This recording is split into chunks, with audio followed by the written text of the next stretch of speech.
There's a kind of explosion that doesn't make a sound. It doesn't break plates. It doesn't turn into a scene. It doesn't become a family headline. It's an explosion that happens on the inside, and on the outside it looks like silence. Have you ever seen someone who is too easygoing? The person who always says, "It's fine," who always understands, who always finds a way, who always forgives fast. And then, out of nowhere, they vanish. They stop replying. They stop showing up. They stop offering. They stop explaining. And when someone asks what happened, they say something too small to hold everything they've been carrying. "I'm just tired." But their tired isn't tiredness. It's a collapse that took years. And the strangest part is, when it happens, nobody believes it, because everyone was sure they were strong. And maybe they were. But strength, when it becomes a fixed role, becomes a prison. And prison always collects its price, sooner or later. Today, I want to talk about the day the empath snaps. But not the empath from movies. The pretty empath, surrounded by people, admired for being sensitive. I want to talk about the real empath. The empath who is usually lonely, who has few friends, or none, who hides behind their own politeness, who swallows their anger with a decent smile, who learned to be easy so they wouldn't lose the few connections they have. Until the day something inside them says, enough. And when they say enough, the world calls it an overreaction. But on the inside, it's the first honest sentence they've spoken in a long time. Maybe you don't see yourself as someone who explodes. Maybe you see yourself as someone who tries not to. And that's the point. You're not the conflict person. You're not the boundary person. You're not the no person. You're the it's okay person. You let things slide because you think it's maturity. You let things slide because you don't want to be a burden. You let things slide because you're afraid of being seen as difficult. You let things slide because you learned early that acceptance has a price. And there's something almost nobody says out loud. A lot of empaths are deep down, people living in a quiet kind of social loneliness, not necessarily shy. Sometimes you're great at talking. Sometimes people even like you. But they like you the way the world tends to like certain people, as support, as a safe place, as the sensible one, as the friend who understands. You get called when someone needs to vent. You get remembered when someone is falling apart. You're useful when someone needs understanding. But when life is good, you can feel it. You're not the priority, and it wears you down in a quiet way, because you don't want to demand. You don't want to seem needy. You don't want to be another problem. So you swallow it. You swallow the feeling of being left out. You swallow the discomfort of realizing you give more than you receive. You swallow the sting of watching people have groups, meetups, inside jokes, constant messages, and you're always a little outside the frame. And because you're intelligent, you rationalize. It's fine. Everyone has their life. I like being alone anyway. I can't expect too much. I get it. You understand so much that there's no one left to understand you. And then something strange happens. You start living as if your emotional life is customer service. You hold people, you translate, you soothe, you advise, and then you go back to your room, back to your corner, back to your mind. And some days you notice something that almost feels embarrassing to admit. You feel invisible. And invisibility has a very specific psychological effect. It slowly makes you doubt whether you even have the right to take up space. You start speaking like you need permission. You start wanting things like you need to apologize. You start existing like you're in the way. And at the same time, you feel something building underneath. A tension, a nameless irritation. You don't hate people. You don't want drama. You're just tired of being the one who understands. Tired of being the one who never causes trouble. Because deep down, you have limits too. You have wants too. You have anger too. But your anger never learned how to speak. It learned how to hide. And when an emotion doesn't learn how to speak, it learns how to explode. When the empath snaps, the world offers quick explanations. It's stress. It's anxiety. It's burnout. It's a phase. It's hormones, sleep, too much work. And sure, those things affect you. But they don't explain the core. Because plenty of people are stressed and don't snap like this. Plenty of people are overloaded and don't become unrecognizable. The empath's snap has a different quality. It's not just losing control. It's a shift in your center. Like something inside you held back a dam for years, and then suddenly releases it all at once. And the cruelest part is, when it releases wrong. You say things you didn't want to say. You speak with harshness when you wanted firmness. You disappear when you only wanted space. You cut people off when you only wanted respect. And then the guilt comes. You spend days asking yourself, am I a bad person? Was I unfair? Am I becoming bitter? Did I ruin everything? And even deeper than that, a question shows up that almost no one dares to face. If I set a boundary, will I end up alone? That's the secret question of the lonely empath, because you're not snapping only from overload. You're snapping because for years you traded truth for belonging. You were easy so you wouldn't lose people. You were understanding so you wouldn't be discarded. You were calm so you wouldn't be abandoned. And over time, that creates a life with a strange kind of peace. Peace on the outside, war on the inside. And one day, the inner war becomes more unbearable than the fear of losing people. That's the day the empath snaps. Not because you got weak, but because a part of you got strong enough to say, I can't abandon myself anymore. Let's go a little deeper. There's a deep psychological mechanism at work in everyone, but especially in people who identify with being good. You build an identity. I'm understanding. I'm peaceful. I'm polite. I'm mature. I'm not the one who fights. And that identity may have come from something genuinely beautiful. Real sensitivity, real empathy, the ability to perceive others. But often it also comes from pain, from childhoods where you had to be good so you wouldn't add to the chaos, from environments where showing anger was dangerous, from families where conflict meant humiliation, abandonment, or emotional collapse, from relationships where you learned, if I disagree, I lose. So you learn early how to adapt, and because you're intelligent, you turn adaptation into a virtue. I'm calm. I'm easy to deal with. I don't cause drama. I'm not needy. But the psyche isn't a display case. It doesn't stop existing just because you don't want to look. Everything that doesn't fit your conscious identity gets pushed somewhere else, and that place is the shadow. The shadow isn't evil. The shadow is what was rejected.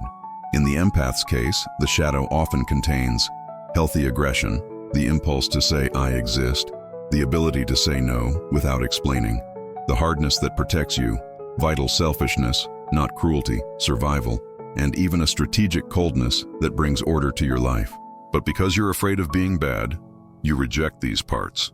You try to be light all the time. And here's the quiet law. When you become one-sided, the unconscious compensates.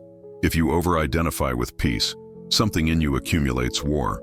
If you over-identify with understanding, something in you accumulates resentment.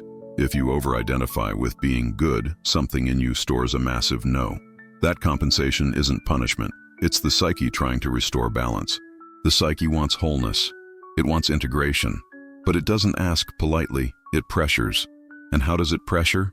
Through symptoms, through irritability, through strange dreams, through mood swings, through exhaustion that doesn't lift, through that feeling of, I'm living wrong, even when everything looks fine on the outside. And the lonely empath is fertile ground for this, because you live a contradiction. You feel too much. You notice too much. You understand too much. But you don't allow yourself to act with the same intensity. You become aware without action. And awareness without action becomes weight over time. It becomes rumination. It becomes self-criticism. It becomes a life where you understand everything, except how to move. And then the shadow starts demanding space. But it doesn't show up with pretty words. It shows up as irritation over small things. You get irritated because someone is late, but deep down, you're irritated because you always wait, and no one seems to wait for you. You get irritated because someone is rude, but deep down, you're irritated because you've spent your whole life being gentle, and it never turned into real care. You get irritated because someone didn't notice, but deep down, you're irritated because you notice everyone, and no one notices you. And this is the crucial point. The lonely empath doesn't snap only because they're too nice. They snap because being nice became a way of not existing. And individuation, the movement of becoming a whole person, begins the moment you stop using virtue as anesthesia. Now let's name the invisible gear that drives all of this. Many empathic people carry an inner structure you could call the good one complex. Not a label, a pattern. It's when you believe, deep down, that to be loved, you must be pleasant. That to be accepted, you must not demand. That to belong, you must be useful. And if you're useful, maybe they'll keep you. It hurts to admit because it feels humiliating. But when you look honestly, you realize you're not only being generous, you're trying to secure a place. And then loneliness becomes an inner form of emotional blackmail. If I set a boundary, I'll lose people. If I tell the truth, I'll end up alone. If I'm firm, no one will want me. So you accept crumbs and tell yourself crumbs are enough. You call fear maturity, and your relationships become strange. You don't feel free to be whole around people. You feel like you have to maintain a persona, the understanding one, the sensible one, the low-maintenance one. But too much persona costs you, because when you become a role, you stop being a person. And again, the shadow compensates. It starts producing thoughts you don't like having. I do everything and no one does anything for me. People use me. I'm invisible. If I disappeared, no one would notice. And here's what's most dangerous. Those thoughts contain something true, but when they live in the shadow, they come with poison. They don't come as clarity. They come as bitterness. Clarity says, I need reciprocity. Bitterness says, everyone is selfish. Clarity says, I need to stand up for myself. Bitterness says, I'm done with people. Do you see it? The shadow, when it isn't integrated, tends toward extremes. And the extreme is the snap. Now I want to narrate that day. Because if you're this lonely empath, you might recognize the scene. The day starts normal. You wake up and do what you always do, reply to what you need to, handle what you can, move through the day. On the outside, nothing looks different. But on the inside, there's a detail. You're more sensitive to small invasions. A message that only appears when someone wants something. A last-minute request. A joke that diminishes you. We should hang out sometime, you already know won't happen. And you notice something you usually avoid noticing. You're treated like you're always available. Like your time is elastic. Like your energy is infinite. Like your yes is guaranteed. And maybe you helped build that image. Because you always said yes. You always let it slide. You always did. Just this one time. And then, in the middle of the day, something small happens. Something ridiculous to anyone watching from the outside. Someone interrupts you. Someone ignores you.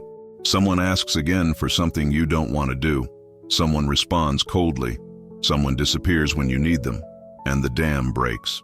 Not because that one thing was big, but because it landed on top of years nobody saw. And you feel a sentence rising from the deepest place. Like it isn't yours, but it is. I'm not obligated. But you don't say it that cleanly. You say it worse. Or you disappear.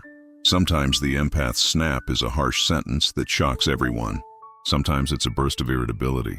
Sometimes it's a cut, block, delete, end, vanish. And when it passes, the emptiness comes. An emptiness that can feel worse than the anger. Because if you're lonely, your nervous system knows, now I could end up completely alone. And that's terrifying. So you swing between two poles. One pole says, finally, I protected myself. The other says, I destroyed everything. And this is where people lose the path. Because without understanding, you'll choose one extreme as an identity. Either you go back to being the empath who swallows everything, or you become reactive and bitter, calling boundaries an attack. But individuation is something else. Individuation is integrating what showed up in the snap, without being consumed by it. When you don't understand what happened, you pay in very specific ways. The first way is moral guilt. You look at your anger like it proves you're bad. You try to erase what happened. You over-apologize. You promise yourself you'll never feel that again. And then you make the worst deal possible with yourself. I'll abandon myself again, so I won't be rejected. That path is dangerous because it strengthens the shadow. The more you reject your aggression, the more it returns as symptoms. You might start having periodic irritability episodes. You might begin somatizing. You might feel constantly exhausted. You might fall into quiet depression because you're spending massive energy maintaining an image of peace. The second way is rigid isolation. You identify with the cut and decide, I don't need anyone. People are just work. I'm better off alone. It looks like autonomy, but often it's just trauma protection. And the problem with rigid isolation is that it dries out the soul. You avoid being used, but you also avoid being loved. You avoid frustration, but you also avoid real connection. You avoid pain, but you also avoid life. You become someone who doesn't get hurt, but also doesn't bond. And there's a third consequence, a life without direction. Because when you're a lonely empath, you often live to manage other people's emotional world. You live reacting. You live adapting. And when you suddenly cut that off, you're left without a map. You realize you don't know what you want. You don't know what you like. You don't know where you belong. You only know how to care, understand, and avoid. So you fall into an emptiness that can look like procrastination, apathy, I don't know what to do. And that emptiness isn't laziness. It's the absence of a defined self. Now comes the most important part. What do you do with this without falling into fantasy? I'm not going to sell you 10 steps to set boundaries, and I'm not going to tell you to be strong like it's just a choice. Because if you're a lonely empath, your problem isn't lack of information. It's an internal system that learned that boundaries threaten connection. You don't need a speech. You need integration. And integration begins with a simple but difficult move. Stop treating your anger like an enemy. Anger is boundary energy. It's the part of you that says, this is where you end and I begin. But when you reject that energy for years, it doesn't become boundaries. It becomes explosions. So the goal isn't never feel anger. The goal is to educate anger, to turn anger into firmness. And that's a process. 1. Acknowledge what you actually lost when you were the nice one. There's a hidden grief. The lonely empath often has to admit they lost years trying to earn acceptance through usefulness. You have to ask yourself honestly, how many times did you say yes out of fear? How many times were you understanding while feeling disrespected? How many times did you swallow your own wants because you assumed no one would care? It hurts, because it shows you participated in your own erasure. But that kind of pain heals, because it gives you responsibility back, not to blame you, to give you choice back. 2. Understand that boundaries aren't social first, they're internal. A lot of people think a boundary is a sentence, but a boundary is first a state. It's the moment you decide, internally, that you exist. The lonely empath has a habit. You negotiate with yourself before you negotiate with anyone else. You talk yourself into accepting. You talk yourself into giving in. You talk yourself into swallowing it. Individuation begins when you do the opposite. You stop negotiating your truth before you listen to it. You listen to your body. What tightens me? What irritates me? What drains me? Those answers point to the border. 3. Replace snapping with warning early. A snap is a late boundary, and late boundaries come out violent because they carry the past. The real training is learning to speak early, while it's still small, not becoming harsh, becoming punctual with yourself. A real-life example. You notice someone only contacts you to dump emotions. The old empath swallows and continues. The integrated empath says something simple. I care about you, but I don't have the energy for this today. It sounds small, but it's huge, because you're saying, my energy matters. Then fear rises. They'll abandon me. Some people might, and it hurts. But the mature question is, did they leave because you changed, or because you stopped being a service? That question reorganizes your life. 4. Boundaries will reveal your loneliness, and that's part of it. Here's what no one wants to admit. When you start setting boundaries, you might finally see how lonely you've been, because many connections were held together by your availability. And when you remove that, the relationship loses its glue. That can feel like proof. If I'm not easy, I'll be alone. But there's another reading, harder and more liberating. Maybe you were already alone. The difference is, now you can see it. And seeing is where change begins. Because now you can build bonds that don't require self-erasure. 5. Integrating the shadow means admitting you have power. The lonely empath's shadow often holds a kind of power that feels scary. The power to say no. The power to disappoint. The power to be direct. The power to choose yourself. You might have spent years calling that selfishness. But without that vital selfishness, you don't become a subject. You become an environment. And individuation is leaving environment behind. It's becoming someone with edges. 6. The goal isn't to be loved by everyone. It's to be real with someone. When you're lonely, there's a quiet addiction, trying to be acceptable so you don't lose any chance at connection. But that traps you in shallow relationships. Integration moves you toward a different goal, not being liked by many, being real with a few. And that requires a middle phase, a phase where you're changing, but you haven't found the new bonds yet. That phase feels empty, but it's a fertile emptiness. The character is dying, and when a character dies, it leaves silence. Then someone is born, rewriting empath from I understand to I exist. The integrated empath doesn't stop being sensitive. They stop being sacrificial. They still perceive others, without losing themselves. They learn to say, I understand, and I still won't accept this. I care, and I'm still going to protect myself. I see your side, and I'm not going to abandon myself to fit inside it. That's boundaries as individuation, not attack, not war. The building of a self that doesn't need to disappear to belong, and it has a real cost.